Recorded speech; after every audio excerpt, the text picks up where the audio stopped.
Hello everyone from Chelsea Fan TV. My name is Alex, last fan cam of the day, people. And you know what?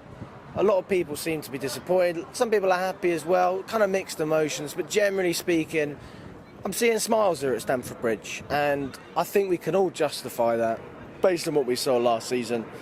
Pile of dog shit last season. Rubbish. Nothing to look forward to. I wanted the season to end in January. I can't wait this year. And I hope that most Chelsea fans feel the same way. And I hope that most opposition fans don't underestimate us, because we are a powerhouse this year in the Premier League. We don't have any European football, and people seem to think that, well, a lot of people before our pre-season thought that we weren't serious. Now, we've signed some players since then, but I was confident the whole way without European football we were going to be able to perform against anyone.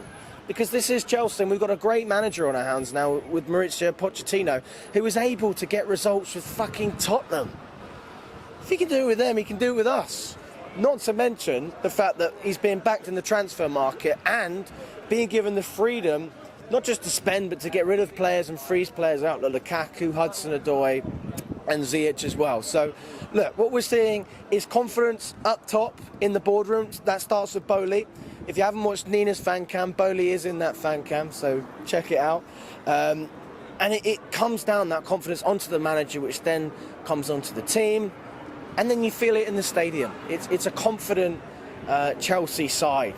Nobody wants to come to Stamford Bridge. Nobody should want to come to Stamford Bridge, because the way we play, it's just brilliant. And to see it live in the flesh rather than watching on my laptop from the pre-season games, it just epitomises everything that I've been saying.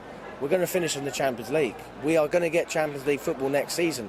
Nicholas Jackson didn't score, but do not criticise that man. I guess the best comparison I could make is Bobby Firmino from Liverpool.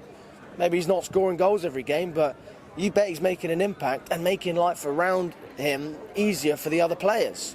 I think the wing-backs with Reece James and Ben Chilwell, superb. That's what we've come to expect with them under Thomas Tuchel, but didn't quite hit the heights that we wanted them to under Potter. Pochettino's going to bring that fire back, but obviously we didn't expect the back three, we expected a four. Disasi, goal on his debut, solid centre-back, one or two misplaced passes, but all in all, he looked very much comfortable in a Chelsea shirt, and he looked like a proper Chelsea player next to Thiago Silva and Levi Colwill. Brilliant ball-playing centre-back, always passing forward, Colwill. And no wonder Liverpool wanted him. He's unbelievable. He's superb. And you could justify paying £80 million for that. So great business getting him on a new deal and getting it done fast. This is where it's important to listen to the management.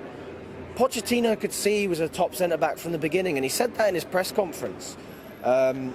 So yeah, I mean, we're going to look forward to a number of years with Levi Colwill as our main centre-back, and I'm looking forward to it.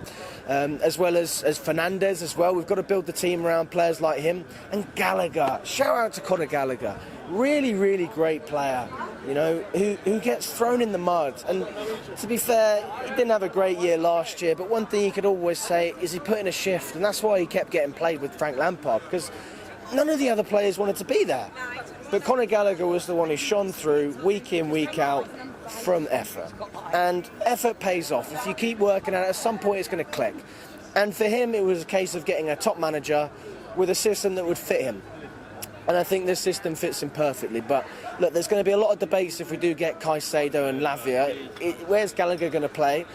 That's a conversation for another day. But for now, I would say, alongside Fernandes, I think Gallagher just nicks man of the match for me. Who else? Oh, let's just move these programmes. Who else was there? Obviously, we had Sterling playing a little bit more on the right-hand side. I prefer him on the right. I think he's better on the right. You saw him whip crosses on the right. At least he's doing something. Now, could that be better? Yes. But, look, we have to improve. He needs to be coached, and he needs to fit into the system. Maybe this is going to take a couple of weeks. Maybe it will take months. But I can't see Pochettino giving up on him anytime soon, especially because he is our most expensive player in terms of wages. It's nice to see Mudryk get some minutes again. It's positive, people. Have I missed anyone out? Who else started? Chukwuemeka. Oh, I pronounced it wrong. Please don't rinse me in the comment. Chukwuemeka. Chukwuemeka. Why does nobody talk about this man? Chucky is exactly what you want from a centre attacking midfielder. He's positive, he takes risks, he can shoot and he can create. Not to mention he's tall as well and he can win a header. So people need to talk more about this player. And I think he's got a great future at Chelsea. So even if we didn't sign a Cam, I know people are saying now that Nkunku's injured we should sign Elise and all these players. Give Chucky a run of minutes and I think he'll perform. So yeah, let me know what you guys think in the comments. Do you think we need another goalkeeper as well? Because Robert Sanchez looked a little bit nervous in the warm-up and I think at times a little bit shaky, especially with that second goal for Liverpool that was disallowed. So I think he was a little bit lucky with that. But yeah, do you think he's good enough for Chelsea? I personally think he maybe needs a little bit more time, but I would be happy if he was our number one.